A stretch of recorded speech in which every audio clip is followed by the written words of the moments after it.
स्वागत है आप सभी लोगों का मेरे चैनल साइंस टू टेक्नोलॉजी में। मैं अनुपम विपुल आप सभी लोगों का स्वागत करता हूं आज के शो कैमरा ट्यूसडे में। आज हम लोग बात करेंगे DJI का नया ड्रोन के बारे में, अवेता के बारे में। तो आइए समझते हैं।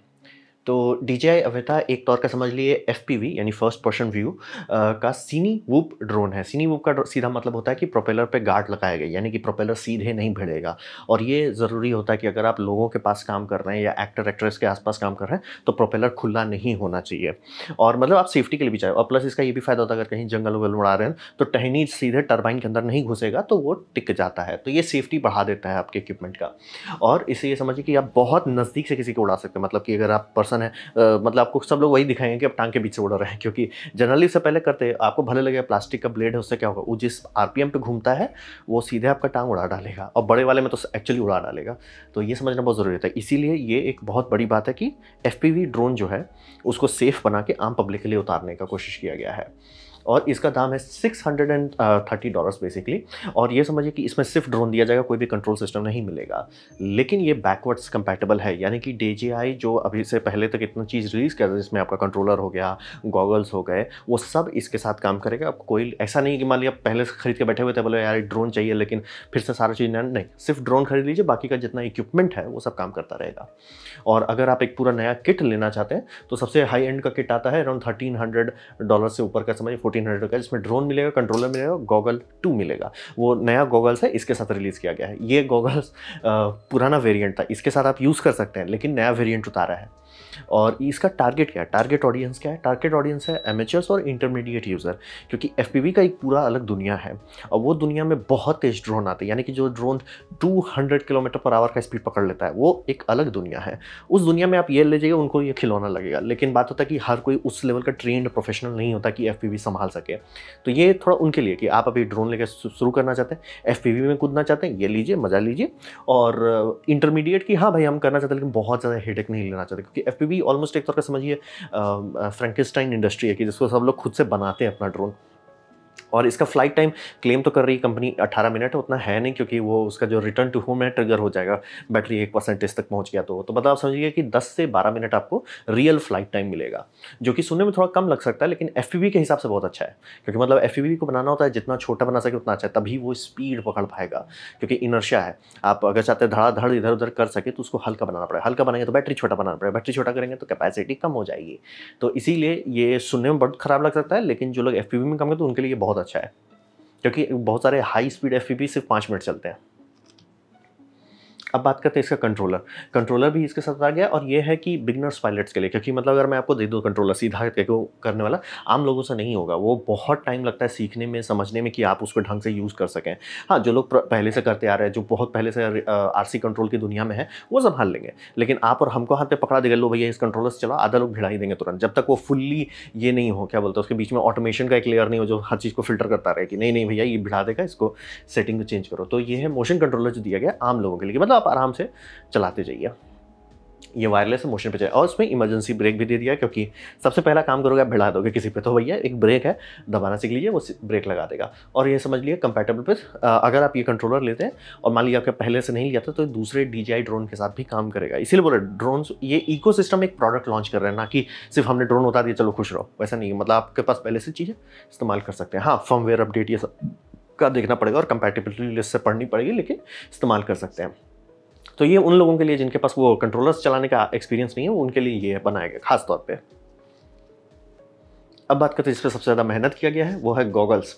अब यहाँ पे इसका नामकरण बहुत ज़्यादा खराब है, नेमिंग कन्वेंशन बहुत ज़्यादा खराब है। इसका नाम है DJI गॉगल्स 2। अब प्रॉब्लम यह है कि DJI FPV गॉगल्स वर्जन 2 भी एग्जिस्ट करता है। तो भैया कौन सा आप बात कर रहे हो, तो समझ सकते हैं DJI FPV गॉगल्स 2 पुराना है, DJI गॉगल्स 2 नया है। और बेसिकली ये समझिए कि FPV गॉगल्स वर्जन 2 जो उतारा गया था उसमें काफ़ी चीज़ अच्छा था, लेकिन काफ़ी शिकायत भी आता। तो वो सारे शिकायत को सुन के एक ही चीज़ बन रहा था, भैया इसको छोटा और हल्का बनाओ। ये ड्रोन का जो गॉगल्स है, इससे पहले ये बड़े बड़े जैसे ऑक्यूलस रिफ्ट आता था ना पहले, बड़ा बड़ा, वो बड़ा को छोटा करने की कोशिश की। मतलब आधा लोगों का यही शिकायत होता है कि वो इतना बड़ा रख देते हैं तो हेडेक हो जाता है उसको पहन के, और कुछ ही देर में आपका गर्दन बोलेगा भैया बैंड बज रहा है। तो इसीलिए इसको छोटा और हल्का बनाने का पूरा कोशिश किया गया और ऑप्टिक्स पे खूब मेहनत किया गया, क्योंकि मेन समझिए कि आपको लगेगा कि उतना छोटा डिस्प्ले बनाना मुश्किल बात है, वो हमारे लिए उतनी मुश्किल बात है, लेकिन अगर उसमें ऑप्टिक्स अच्छा नहीं है, कचरा लगेगा। ये बात समझना, कोई भी चीज़ जो आँख के इतना नज़दीक है उसमें आपका डिस्प्ले टेक्नोलॉजी से ज़्यादा दिमाग खपत होता है, उसकी ग्लासेस ऐसा कैसे रहे कि आपके आँख पे स्ट्रेन ना पड़े और अच्छे से वो डिस्प्ले कर सके, और उसी पे ये लोग मेहनत किया। प्लस डायोप्टर एडजस्टमेंट खूब दिए, क्योंकि पहले था कि विथ एडजस्टमेंट देते थे कि आपका, क्योंकि हर का आँख का ये जो लाइन है, सेंटर लाइन, किसी का दूर होता है, किसी का नज़दीक होता है, तो वो एडजस्टमेंट देते थे, लेकिन डायोप्टर एडजस्टमेंट नहीं था। अब जिनको चश्मा पहनना उनकी तो बैंड बज गई, तो इसमें अच्छा से काफ़ी डायोप्टर एडजस्टमेंट दिया, यानी कि आप चश्मा उतार के इसको सेट करके लॉक करके यही पहनिए डायरेक्ट आपको। तो मतलब वही समझिए कि फीडबैक लिया इन्होंने, पब्लिक से पूछा कि ठीक है हमने आपको बेचा, उसमें क्या क्या चीज़ आपको अच्छा लगा, क्या क्या चीज़ खराब लगा, तो उसके हिसाब से सुधारे हैं। हेड ट्रैकिंग भी दे दिया गया है, इसीलिए बोल रहे हैं मार्क 2 जो इसका रिलीज़ है, यानी कि गॉगल्स 2 V2 वो नहीं कर सकता, गॉगल्स 2 कर सकता है। किसने नाम बनाया है? तो उसमें अगर आप मतलब चाहते हैं कि ड्रोन स्टैलरी है और आप ऐसे ऐसे करके देखेंगे तो वो दिखाने लगेगा इधर उधर का सीन। तो हेड ट्रैकिंग इस यूज़ कैसे करते हैं वो आप पे है। टच पैड भी दिया गया है। टच पैड का इसका ये बहुत फ़ायदा है कि जैसे आप मतलब हेड लगाए हुए हाथ में कंट्रोलर लगा तो दूसरा हाथ से आप उंगली घुमा के सारा मेन्यू को एडजस्ट कर सकते हैं। टच पैड यहाँ पे दिया हुआ है, ये भी बहुत स्मार्ट है। मतलब कोई ठंडे दिमाग से सोचा कि इस्तेमाल कैसे करें। ये मैं बार बार कहूँ, कोई प्रोडक्ट बनाना बच्चों खेलने की चीज़ होती है, लेकिन उसे ऐसा बनाना कि इस्तेमाल करने टाइम सिर ना खराब हो, वो सबसे बड़ा दिमाग खाता है। तो इस कंपनी में वही किया। और टेक्नोलॉजी के मामले में माइक्रो ओलेड इस्तेमाल किया, क्योंकि उतना छोटा मैं बात करूँ तो नॉर्मल ओलेड का पिक्सल बड़ा बड़ा दिखेगा। जैसे मेरा ये टीवी भी ओलेड है 4K, लेकिन मैं इतना पास से दिखूंगा दिखने लगेगा डॉट्स। तो माइक्रो ओलेड है, 1080p है। इसका पुराना वाला वेरिएंट में है था 810p, लेकिन वो ज़्यादा रिस्पॉन्स रेट पे चलता था, अराउंड 140 पे चलता था। ये थोड़ा स्लो है, 100 हर्ट्ज है, लेकिन जितने लोगों का अर्ली सैंपल है उसका हिसाब आ रहा है, क्योंकि ओलेड है, कॉन्ट्रास्ट बम बम है, तो वो एक्चुअली हाई रेजोल्यूशन ज़्यादा मायने रख रहा है, ना कि वो थोड़ा सा स्पीड जो स्लो हो गया। क्योंकि मतलब आप समझ रहे हैं, धुंधला खूब हाई स्पीड पे दिख रहा है, क्या फ़ायदा। और अगर और उतना स्लो नहीं है, 100 हर्ट्ज अभी भी बहुत तेज़ है। आम लोगों की मॉनिटर सिर्फ 60 हर्ट्ज पे चलता है, तो 100 अभी भी तेज़ है। ये जस्ट 120 कर देते तो कंप्लीट होता है, बट बैलेंस किए होंगे, दाम कितना लग रहा है, कितना प्रोसेसिंग पावर लग रहा है, तो फुल HD पे ये लोग ज़्यादा फोकस किए हैं। और आपको देख सकते हैं कि पूरा इन्फोग्राफिक्स आपको व्हाट्सएप पे डिस्प्ले पे दिखता रहेगा। मतलब काफ़ी फीडबैक से बनाया गया वो डिवाइस है, कि मतलब हाँ, हम लोगों ने प्रोडक्ट लॉन्च किया था, क्या क्या प्रॉब्लम आया, उसको सुधारो। अब बात करते हैं इसका इकोसिस्टम के बारे में। तो यहाँ पे ये समझिए, अवेंटा के साथ ये लोग फ्लाई मोर किट भी लॉन्च कर रहे हैं, जो इस तरह का ये किट है। और ये किट जिसने भी बनाया ना, वो थोड़ा ठंडे दिमाग से सोच के बनाया। बहुत अच्छा किट है, क्योंकि आपके पास ये समझिए कि ये जो चार्जर स्ट्रिप दे रहे हैं, ये 4 बैटरी को चार्ज कर सकता है, और ये USB-C से चलता है, जो आज तक मुझे समझ में नहीं आया कि कैनन और नाइकॉन और सोनी को क्यों नहीं समझ में आ रहा है। तो ठीक है, आराम से USB-C पावर डिलीवरी पे चलता है, जो कि आप बड़ा बैटरी के साथ बात करो, नॉर्मल लगा दो बहुत धीरे धीरे चार्ज करेगा। पावर डिलीवरी वाला लगाते हो तो फुल स्पीड पे करेगा। पावर डिलीवरी आपको 65 वॉट के आसपास का चाहिए, जो कि आजकल मिल जाएगा आपको, ज़्यादा दिक्कत हो सकता है कि आपके पास पहले से हो। पावर डिलीवरी 65 वॉट, तो वो इसने बना दिया, एक स्ट्रिप है। अब इसका सबसे बड़ा फायदा ये है कि मान लीजिए आपने ड्रोन पे बैटरी लगाया, ठीक है, बढ़िया, ड्रोन उड़ रहा है, सब चीज़ हो रहा है, ड्रोन की बैटरी खत्म, आपने निकाला, उसको यहाँ लगाया, दूसरा बैटरी लगाया। अब बात है कि ये चार्जर इस तरह से डिज़ाइन किया गया है कि ये डिटेक्ट करता है कौन सा बैटरी सबसे मतलब फुल चार्ज के जितना नज़दीक है, उसको सबसे पहले चार्ज करें। बोले ऐसा क्यों कर रहा है, जो मतलब डीप डिस्चार्ज है उसको चार्ज करो ना। इनको पता है कि जो भी लोग इस तरह से बैटरी स्वैप कर रहे हैं, वो चाहते हैं फटाफट हवा में वापस जा सकें, कि मैंने अभी ड्रोन लैंड किया, फटाक से कर, शादी में जैसे आप हैं, आप फटाक से नया बैटरी लगाना चाहोगे ना, थोड़े आप की वेट करते हैं कि भैया बैटरी चार्ज हो, तो उस हमेशा कभी भी ऐसा नहीं हो कि सारा का सारा बैटरी एक साथ डिस्चार्ज हो, या एक ही जितना डिस्चार्ज हो। तो ये उसको चार्ज टॉपअप पहले करता है, जो पूरी तरह से किया जा सकता है, ताकि ये रहता है कि फटाफट आप साइकिल करते रहो। मतलब सोच रहे कोई सोच के बनाया है इसको, कि ऐसा नहीं कि इसका एल्गोरिदम को हम ऐसा बनाते हैं, जो बैटरी ऑलमोस्ट रेडी करने में रेडी करो निकालो, रेडी करो निकालो, ऐसे करके ये चल रहा है, ना कि सबको बैलेंस करो। ये मतलब यूज़ के मामले में बहुत अच्छा है। और अगर आप ऐसे ये चार्जर बैटरी अलग से खरीदेंगे तो $40 एक्स्ट्रा पड़ जाएगा, तो ये ज़्यादा प्रैक्टिकल है मतलब। और जो लोग करेंगे ड्रोन घूम फिर के, ये खरीदना ही पड़ेगा बैटरी और उसके साथ। बैकवर्ड्स कंपैटिबिलिटी भी कंपनी ने बहुत अच्छा से मेंटेन किया, जो कि बोलने की बात नहीं होनी चाहिए, कॉमन चीज़ होना चाहिए, लेकिन आज की दुनिया में आपको भी पता है, हमें पता है, मतलब USB तो एप्पल दे ही नहीं रहा है, तो ये बैकवर्ड्स कंपैटिबिलिटी दे रहे हैं, बहुत बड़ी बात है।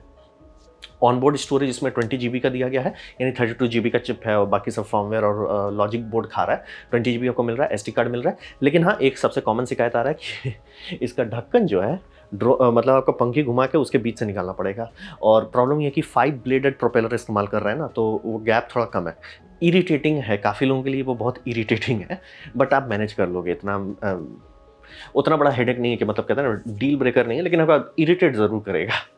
और ये बोलेंगे 5 ब्लेडेड क्यों है? बात है छोटा बहुत बनाना था, 5 ब्लेडेड में ही उतना वो मिल पाता, अगर 3 ब्लेड करता है तो आरपीएम बहुत बढ़ जाता। तो हिसाब ये रहता कि सब चीज़ को बैलेंस किया जाता, तो 5 इनको सूट किया होगा तो इन्होंने कर दिया। और पुशर मोटर कॉन्फ़िगरेशन है, पुलर नहीं है, यानी मोटर नीचे की तरफ है ना कि ऊपर की तरफ, तो इससे परफॉर्मेंस थोड़ा अच्छा आता है। ये इसीलिए देखिए मोटर आपका नीचे का डायरेक्शन दिया पुश किया हुआ है। हाँ, लेकिन ये थोड़ा ऑड लगा कि मुझे इन्होंने इतना स्मार्ट्स इसमें डाला है, एक भी टॉप सेंसर नहीं है। तो टॉप सेंसर नहीं होने का साइड इफेक्ट ये होता है कि अगर आप घर के अंदर कर रहे हैं और ये बैटरी लोड डिटेक्ट करता है और रिटर्न टू होम करने की कोशिश करता है, ये सीधे छत पे जाके भिड़ जाएगा। बोले ऐसा क्यों? ऊपर कोई सेंसर नहीं है कि भैया मैं सीलिंग हूँ, इंडोर एरिया में उड़ रहा हूँ, ऊपर नहीं जा सकता। वो रिटर्न टू होम का है कि सबसे ऊपर जाओ और फिर उसके पास पहुँच जाओ जहाँ से लॉन्च किया गया था। तो वो थोड़ा-सा ऑड है, बट हमको लगता है कि वो दाम-वाम का हिसाब से ही करने का कोशिश किया हो, या ओवरसाइट भी हो सकता है कि किसी ने सोचा नहीं हो कि भैया लोग इंडोर भी उड़ाते हैं, और जितने लोग सिनेमाटोग्राफी के लिए करते हैं आधा से ज़्यादा टाइम इंडोर ही उड़ाते हैं, तो उस पे आपको थोड़ा ध्यान देना पड़ेगा। लेकिन फिर भी ओवरऑल मैं ये बैटरी सिस्टम से बहुत खुश हूँ। मतलब किसी ने ठंडे दिमाग से सोच के समझ के बनाया, और मतलब सुना कि मतलब कस्टमर्स क्या चाहते हैं। एक होता है ना कि हम बना दिए, आप खरीदो और क्या करोगे, एक होता है कि नहीं ठीक है कस्टमर आपको क्या चाहिए, ठीक है आपको ये चाहिए, हम उसके हिसाब से बना देते हैं। तो मैं काफ़ी खुश हूँ ये इकोसिस्टम, और जो बार बार ये नया रिलीज़ कर रहे हैं और ये भी नहीं कर रहे कि अबैंडन कर दे रहे हैं कि मेरा पुराना मॉडल उसका कोई काम नहीं सर, उसको भी आप यूज़ कीजिए। हाँ ये बेटर है, लेकिन वो तो ऑब्वियसली होता है ना, तभी तो आप नया रिलीज़ कर रहे हो। तो ये काफ़ी अच्छा डायरेक्शन पे DJI जा रहा है। और रिसेंटली DJI के जितने प्रोडक्ट्स आ रहे हैं उसमें सब में दिख रहा है कि वो ज़्यादा फोकस कर रहे हैं यूजेबिलिटी पे, ना कि परफॉर्मेंस पे बेस्ट ऑफ द बेस्ट। क्या आप इस्तेमाल कर सकते हैं बिना दिमाग खराब किए? बल्ले बल्ले। तो ये था मेरा प्रेजेंटेशन DJI का नया FPV ड्रोन के बारे में, अवेंटा के बारे में। उम्मीद करता हूँ आपको अच्छा लगा, कुछ सीखने मिला, कुछ समझ में आया। अगर ऐसा है लाइक कर दे, दोस्तों शेयर कर दें, उससे मेरा काफ़ी भला होगा। नहीं अच्छा लगा, नहीं पसंद आया, कोई बात नहीं, आप डिसलाइक दबा सकते हैं। मैं कहूँगा डिसलाइक 2 बार दबाएं, उससे मुझे पता चलेगा कितना ना पसंद हुआ है। मैं आपसे कहूँगा कि कमेंट लेके मैं हर कमेंट को पढ़ने की कोशिश करता हूँ। आपसे कहूँगा सब्सक्राइब कीजिए, बेल दबाइए अगर आप फ्री हैं तो। आपने मेरा वीडियो देखा, जान के मुझे बहुत खुशी हुई। धन्यवाद।